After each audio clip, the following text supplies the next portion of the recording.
Alors pour le dire clairement et d'entrée, si toi tu es intéressé par ce vélo pour un usage en mode scooter, eh ben j'ai envie de te dire ne regarde pas cette vidéo parce que je veux pas être le mec qui va casser l'ambiance. Par contre, si tu veux pouvoir utiliser cet objet en tant que consommateur éclairé, là oui, je t'engage à regarder encore un petit peu.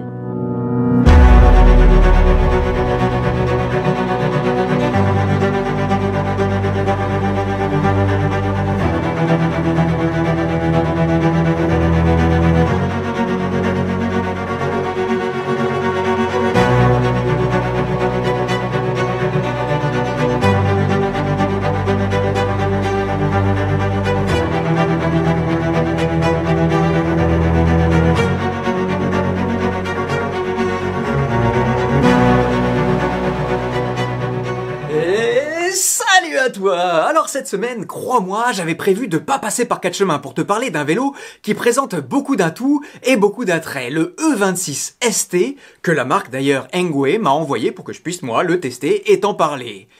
Malheureusement, oui tu l'as vu venir de loin celle-là, je peux pas te parler de ce vélo-là sans te donner le contexte qui va avec.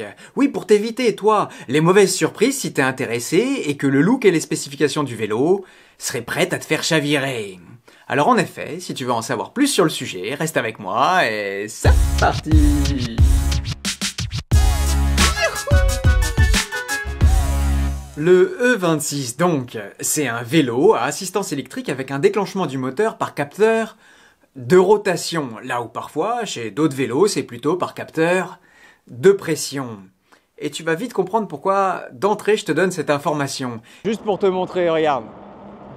Quelle que soit la vitesse à laquelle tu roules, si tu pédales juste comme ça, si tu fais tourner le pédalier, je dirais juste comme ça, sans aucune force, hein, là j'ai aucune résistance et aucune traction dans les pédales, et ben l'assistance sera en route.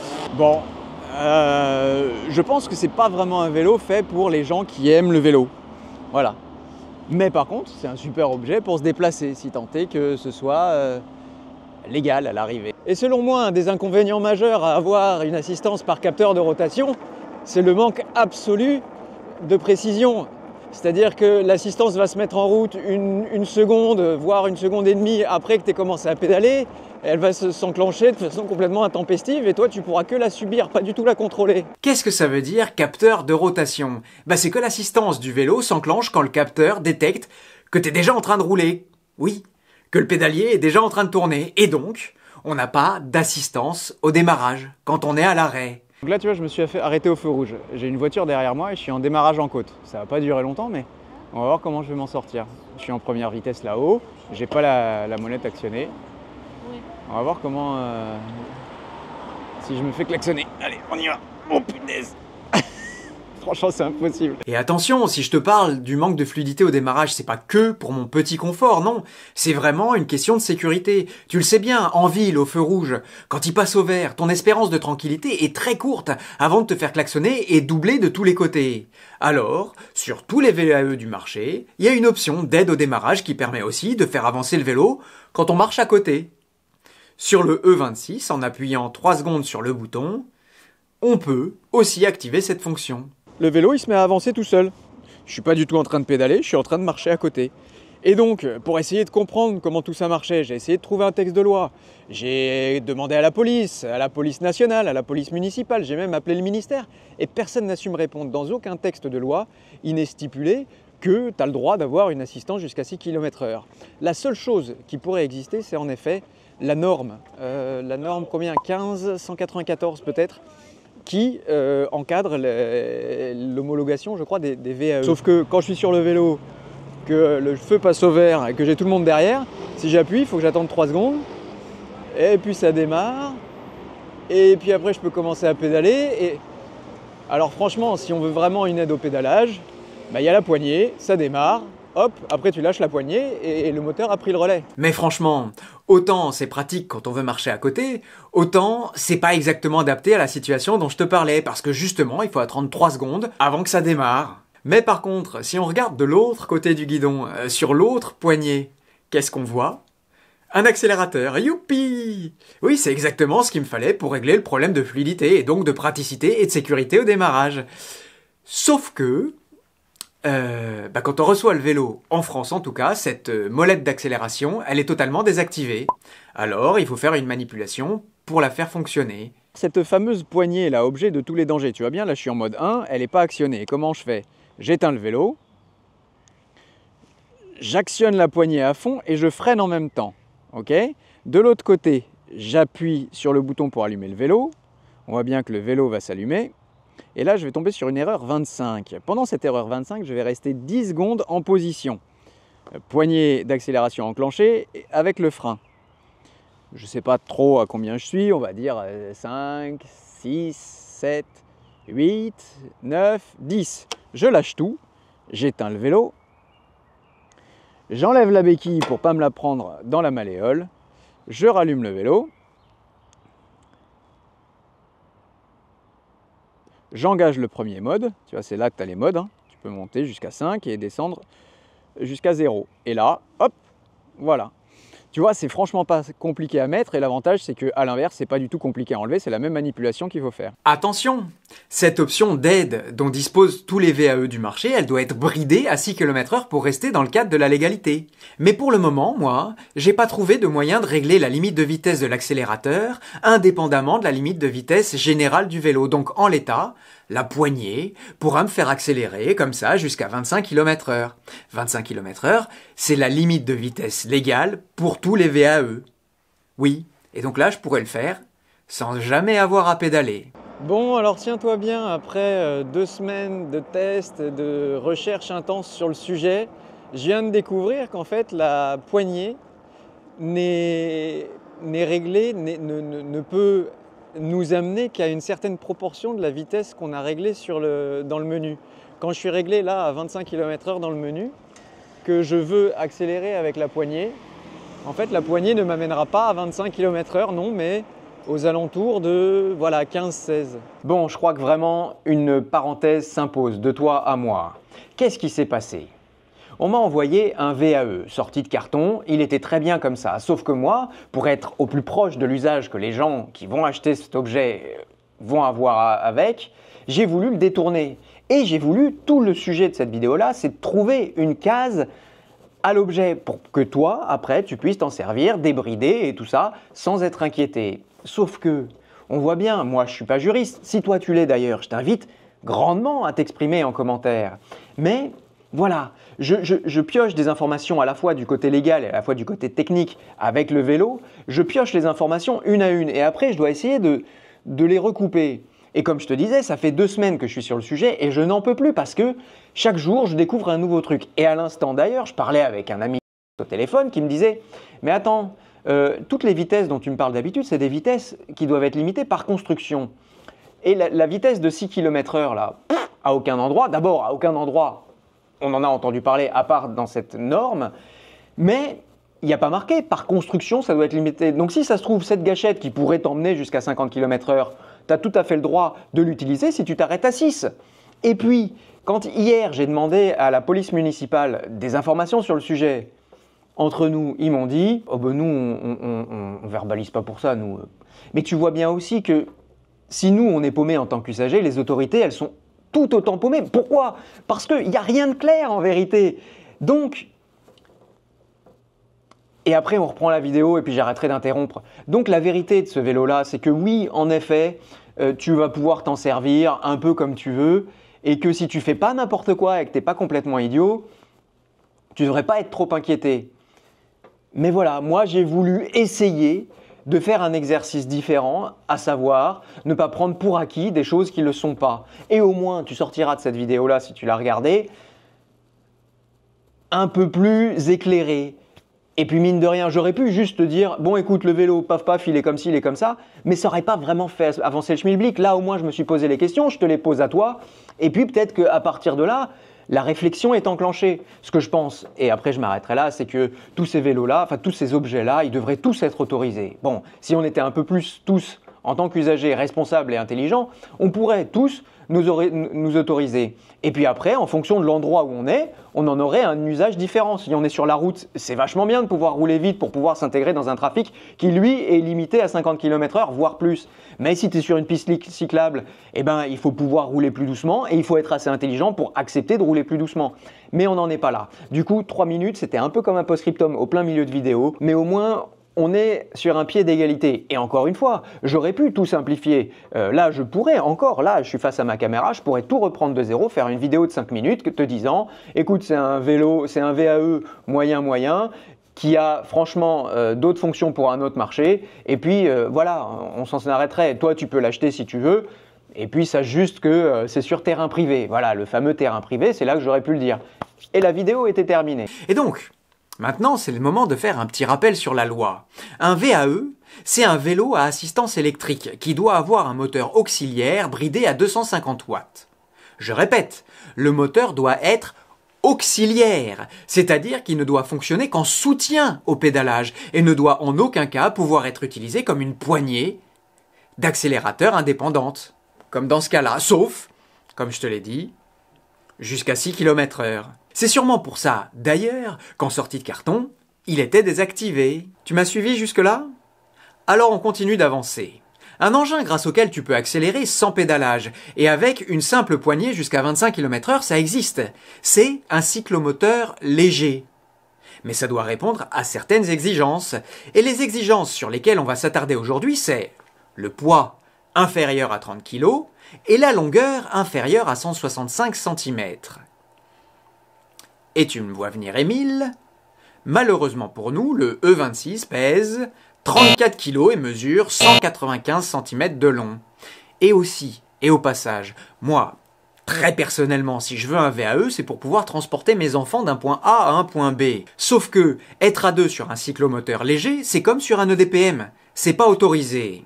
Mais ouais, c'est très frustrant parce que sinon, en effet, comme objet loisir ou alors comme objet de mobilité pour les gens qui ont quand même quelques kilomètres à faire avant d'arriver au travail, tu vois, c'est là que je comprends qu'ils ont voulu inclure le cyclomobile léger parce qu'à 30 km/h, voilà, c'est juste qu'on a 4 kg de trop et 30 cm de trop, mais sinon, ouais, en cyclomobile léger, ce serait franchement génial comme objet. Là, je pédale pas, hein. Et là, à part pour les 30 kg, les 34 kg et les 195 cm, je suis complètement légal. Est-ce qu'il y aurait une tolérance à ce niveau-là? Ouais, monsieur, si tu te fais arrêter et que tu dis, mais monsieur, je savais pas moi qui faisait 34 kg, que j'étais censé ne pas dépasser les 30, je sais pas. Là-dessus, je sais pas. Moi, je peux te dire juste ce que j'ai lu dans les textes. Et encore une fois, moi, enfin, les textes de loi, moi, je suis pas juriste, hein. J'ai juste essayé de comprendre avec ma bonne foi.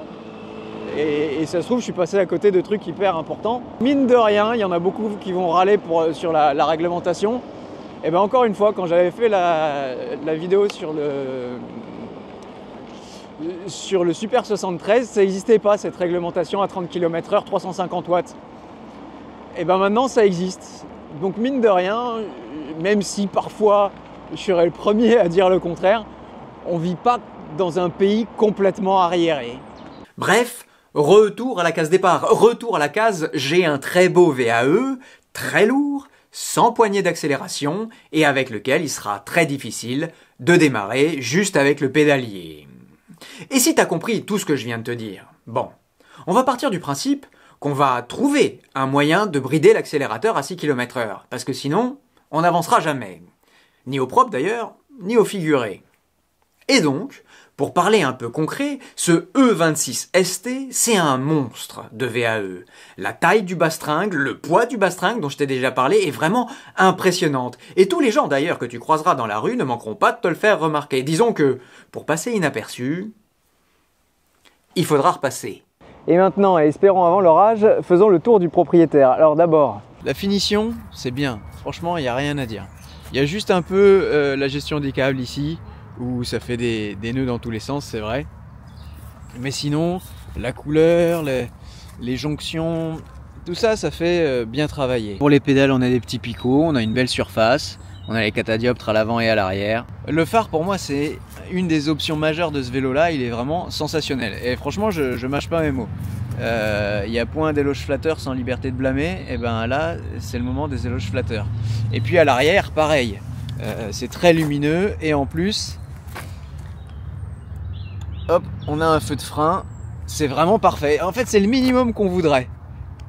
Mais malheureusement on l'a quasiment nulle part ailleurs ce minimum là. Pour la batterie elle est dans le cadre, il y a une petite clé, hop, elle est très facile à enlever. Ce qu'on regrettera, c'est qu'il n'y ait pas de poignée. Oui, bon, écoute, mais franchement, à mettre et à enlever, c'est un vrai plaisir.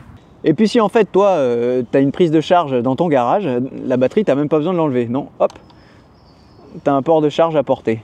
Ensuite, tu l'auras remarqué dans la nomenclature du vélo, c'est le E26 ST. Ça veut dire quoi? Ça veut dire qu'il n'y a pas de tube supérieur là. Non, alors on pourrait dire que c'est une version pour petit gabarit. Ça permet de, hop, passer plus facilement. Parce que sinon, franchement, pour enjamber le machin, oh, ça se fait, mais on a perdu l'habitude, on est devenu fainéant. Non, franchement, c'est très très bien. Hop. Et en plus, je t'ai parlé de la batterie, bah, ça permet de ne pas avoir de tube supérieur, ça permet d'enlever la batterie beaucoup plus facilement. Imagine, je me mets en situation, hop, là, imagine avec un tube là, faut un peu contorsionner le machin pour que ça puisse passer. Bah oui, t'es bien d'accord avec moi. Puisqu'on parle de gabarit, j'aime autant te dire que c'est la première chose que j'ai remarqué. Alors, pas vraiment la première chose, parce que quand tu reçois le vélo, la roue avant n'est pas montée. Donc ça me paraissait un vélo normal. Et puis quand j'ai mis la première roue, que j'ai levé, là je me suis dit que j'ai vu que le guidon il m'arrivait en haut de la poitrine, je me suis dit wow, moi je fais 1m67 à peu près. Donc clairement je suis en bas de la fourche pour l'usage annoncé. Et donc j'ai l'impression d'avoir volé le vélo de mon grand frère. Puisqu'on y est, on a une béquille qui, quand tu la mets, ça fait dingue, c'est à cause des garde-boue. Laisse-moi te dire qu'on a des garde-boue qui se font solides. Encore une fois, je te parlais de la finition, ça y travaille. Est-ce que c'est efficace? On voit bien que la bande roulante est là. Mais je me dis que si tu passes dans une flaque d'eau, à mon avis, t'en auras partout sur les côtés. Ouais. À noter aussi d'ailleurs que, si tu regardes bien, à cet endroit-là, on est pile dans l'axe du pédalier, même un peu au-dessus, et du coup, bah regarde, hop, tu vois toute la crasse qui vient se mettre jusque là. Donc là non, en fait le garde-boue avant, il fait pas le boulot. Le garde-boue arrière, je pense que ça devrait... Bah non, le garde-boue arrière c'est pareil, regarde. Hop, regarde le pneu qui dépasse. Les pneus d'ailleurs, évidemment, c'est la première chose qu'on remarque sur ce vélo, ils sont énormes, 26 pouces par 4 de large. Eh ben, c'est ça qui fait que le vélo a des proportions vraiment disproportionnées, des mensurations disproportionnées. Et mine de rien, je trouve que ils sont pas...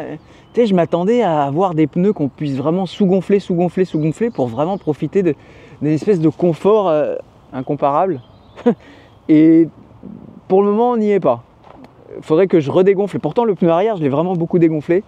Mais je trouve qu'on n'est pas vraiment... c'est pas aussi moelleux que ce que j'aurais souhaité. Ensuite, il y a la suspension. De ce côté-là, tu peux régler la rigidité. Alors ça, pour le coup, le réglage, ça sent ni la précision, ni la solidité. Bon, je cherche les problèmes. Ouais, c'est quand même tape-cul, hein. Y a pas à dire. Oui, la suspension à l'avant fait bien le boulot, mais le reste, c'est quand même vachement tape-cul. Et de l'autre côté, si on veut rouler que sur route, ben on peut la bloquer. Niveau dérailleur, c'est du classique Shimano tourné 7 vitesses avec un passage de vitesse qui est fluide. Mais moi, je préfère largement, depuis que je suis tout petit, quand le passage de vitesse se fait au poignet. Sauf que là, évidemment, eh ben, la poignée, elle est libérée pour un autre usage. Pour l'écran, c'est de la couleur, on a les informations nécessaires. Ni plus, ni moins. Ça va très bien. La selle suspendue, je sais pas, pour moi ça sert à rien. Et puis les freins à l'arrière et à l'avant, on a du 180. Pour le coup, en frein à disque hydraulique avec 2 pistons, un de chaque côté. Bah, pour un usage VAE, c'est un peu overkill, quoique franchement on est content de le trouver. Non, c'est très bien, on va pas se plaindre. Ça freine très bien, même si on le voit sur la route, ça a vite tendance à déraper. À l'avant, on a des pas de vis, enfin des inserts pour mettre un panier, ici pour mettre un porte-gourde. À l'arrière, on peut mettre tout un tas de choses sur le garde-boue. Le garde-boue d'ailleurs, on peut le mettre ou l'enlever, hein. Quand tu reçois le vélo, il n'y est pas. Et c'est moi qui l'ai mis parce que, encore une fois, moi, je veux mettre mon fils dessus. Voilà, d'ailleurs, pour mon fils dessus, c'est 25 kg maximum, c'est marqué dessus. Oui, sur le tableau de commande, c'est très sympa. Alors bon, ici, on a les vitesses, bon, je ne fais pas un dessin. Par contre, il y a tellement de trucs que, regarde, la sonnette, si on veut la mettre un peu orientée vers l'avant, il faut la mettre très très loin, donc on ne peut pas sonner, enfin, ou alors il faut avoir un très très long pouce. Et tu vas me dire pourquoi je l'ai mis si loin, c'est que sinon elle rentre en contact avec le frein et alors on doit la diriger vers le haut.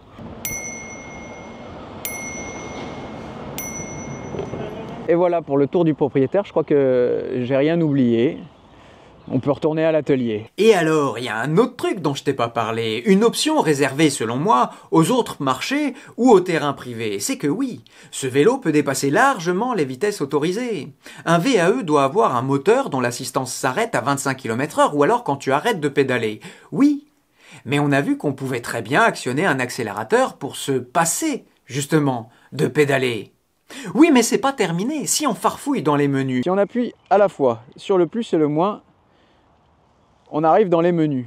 Et là, on peut se balader et en effet, à un moment, jusqu'au 6, on va voir que on peut rentrer dans le menu et brider ou débrider à hauteur. Sachant que à hauteur, en vérité, non. Ça, c'est ce que la loi nous autorise à faire. Et alors là, le moteur qui respectait la loi et qui était bridé à 250 watts, il l'est plus du tout. Et alors là-dessus, il y a encore un truc à préciser, c'est que oui, je t'ai montré comment on faisait pour actionner et désactionner la poignée. Je t'ai montré comment on faisait pour paramétrer la vitesse, la brider ou la débrider. Mais à aucun moment et à aucun endroit, j'ai trouvé de paramètres pour régler la puissance du moteur qu'on voudrait. Est-ce qu'on veut être en 250 watts pour faire du VAE, en 350 watts pour faire du cyclomobile léger ? Alors, ce que je me dis là-dessus, encore une fois, c'est que la police aura bien du mal à prouver que tu es en 200 ou 300 watts. Voilà, et ce que je me dis aussi, c'est que tout ça, c'est peut-être pour les fabricants et moins pour les usagers. Tu me diras, au point où on en est, on n'est plus à ça près. Et c'est là où j'aurais voulu pouvoir brider le vélo à 25 et un autre menu, brider la gâchette à 6 km/h. Et alors là, oui, j'aurais eu un VAE facile au démarrage et avec lequel j'aurais pu m'amuser à souhait. Et si on conjugue la poignée d'accélération et la non-limite du moteur, on se retrouve avec un super scooter, ultra léger. Et là, pour le coup, c'est vraiment très chouette comme objet. Et puis pour le coup, c'est pas très cher pour tout ce qu'il a à proposer et dont on pourrait se servir sans être limité. Sauf qu'on aura un objet complètement illégal à l'arrivée. Enfin, non, enfin, si... Enfin... c'est un petit peu plus compliqué. D'ailleurs, tout ce débat-là que j'ai intérieurement, c'est pas d'hier qui date. Hein. Je me souviens, il y a 5 ans, c'était parmi une de mes premières vidéos, j'avais fait une vidéo sur le Super 73, je sais pas si tu te souviens. Et la question se posait déjà. Et oui, parce que jusqu'à preuve du contraire, c'est pas illégal de rouler sur un scooter 50 cm3. C'est juste que, encore une fois, c'est un autre cadre. Pour un autre objet. Un objet que beaucoup appellent en France, de façon un peu simplifiée, un speed bike. Et puisqu'on est en train de faire le tour des malentendus qui pourraient se présenter, je tiens à préciser que speed bike et fat bike, c'est pas la même chose. Un fat bike, c'est rien, c'est juste une appellation commerciale sympa pour dire que c'est un vélo avec des grosses roues. Mais pour le coup, un VAE peut être un fat bike, ça n'a rien à voir. L'appellation speed bike, je sais pas, j'ai pas été chercher d'où ça vient. Mais c'est autre chose, c'est quelque chose qui peut rouler à 45 km/h, tout ça, tout ça. Sauf que dans la loi française, dans le code de la route français, speed bike, ça n'apparaîtra nulle part. Non, en fait, ça s'appelle un cyclomoteur, tout court. Et un cyclomoteur, c'est défini à l'article R311-1 du code de la route sous la catégorie L1E-B. On peut alors avoir jusqu'à 4000 watts de moteur et on peut rouler jusqu'à 45 km/h. Et quand on roule plus vite comme un vrai cyclomoteur, on comprend l'usage des gros pneus pour la stabilité, on comprend l'usage des freins hydrauliques pour pouvoir bien freiner. Juste, je pense que ce vélo-là n'a pas été fait pour le marché français, qu'il n'a pas été étudié, pensé pour faire ce qu'il est invité à faire sur le marché français, qu'il est très bien pour les autres marchés et que finalement on ne peut pas en vouloir à Engwe d'avoir trouvé un moyen de brider l'objet pour le rendre VAE et aller chercher des nouveaux marchés. Et franchement, encore une fois, quand tu enlèves la gâchette et que tu brides le moteur, c'est un VAE en bonne et due forme, donc il n'y a rien à leur reprocher. Mais si cet objet-là, si cette catégorie-là vient avec tous ses avantages, elle vient aussi avec le reste du paquet. Casque obligatoire, plaque d'immatriculation, interdiction de rouler sur les pistes cyclables, assurance spécialement dédiée et carte grise aussi. Et là, franchement, dis-moi, qui achèterait ce vélo là particulièrement et voudrait le transformer en cyclomoteur et accepterait les contraintes dont je viens de te parler? T'as 3 secondes pour répondre. Qui? Ben, je vais te le dire. Personne. Alors j'espère que tu comprends bien que je ne suis pas en train de dénigrer l'objet. Moi je trouve que c'est un bon objet, un super objet. C'est juste un objet qui n'est pas vendu vraiment pour ce qu'il est. C'est pas pour moi un bon VAE. Voilà, c'est comme ça que je voudrais le présenter. On n'a pas là un bon VAE, c'est clair. Par contre, on a un bon scooter électrique. Ça, c'est vraiment sympa. Ouais, c'est un super objet ludique en fait. Ce qu'il faut, c'est ça, c'est le prendre comme un objet ludique. Pour les balades du week-end et tout, c'est parfait, franchement. Pour les gens qui habitent pas en ville, pour les gens... Là, franchement... Mais bon, c'est pas parce que tu habites pas en ville que c'est plus légal d'être débridé. Et du coup, objet ludique, c'est terrain privé. Et c'est pas moi qui l'ai inventé, hein, c'est pas moi qu'il faut reprocher. Alors voilà, je t'avais dit que je voulais pas passer par 4 chemins, et voilà où on en est arrivé. Mais oui, pourquoi? Parce que franchement, dis-moi, qui achètera ce vélo et le débridera pas? Qui achèterait ce vélo et aurait toute cette puissance sous le capot en résistant à la tentation de pas l'utiliser? En tout cas, tu pourras pas dire, si t'as vu cette vidéo, que tu savais pas.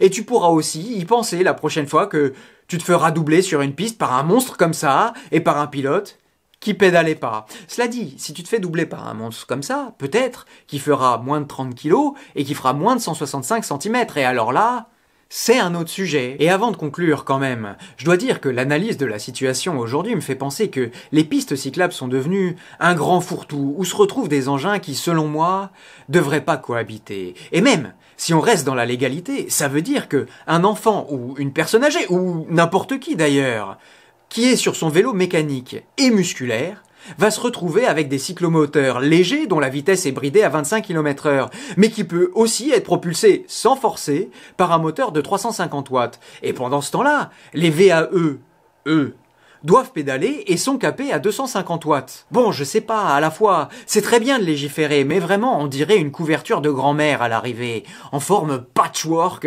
avec du bleu, du vert, du rouge, des motifs qui sont complètement... dépareillé. Pas vraiment de cohérence, pas d'unité, un flux complètement désorganisé et des usagers qui de toute façon font bien ce qu'ils veulent à l'arrivée. Bien ce qu'ils veulent? Bon, si on voulait être un petit peu plus optimiste, on pourrait dire qu'ils font bien ce qu'ils peuvent. Oui, parce que c'est quand même un paquet de nœuds tout ça. Tu te rends compte aujourd'hui des questions qu'il faut se poser avant de s'équiper, avant même de savoir si le produit est bon ou mauvais, et s'il correspond à l'usage qu'on en ferait. Et d'ailleurs, et là-dessus je m'arrêterai, dans ce marasme, ou même en se penchant sur la question en toute bonne foi pour essayer d'avoir des réponses, je suis pas certain d'avoir pu tout déficeler, et peut-être qu'un sous-alinéa m'aura peut-être échappé, alors hésite pas à compléter en commentaire de la vidéo si tu vois de la pertinence et un intérêt. Là-dessus, tu me connais, je te dirais qu'à l'arrivée, le plus important, c'est d'aller rouler, peu importe ce qu'on a sous les pieds. Aller rouler, oui, mais en bonne intelligence, sans se mettre soi ni les autres en danger. Allez,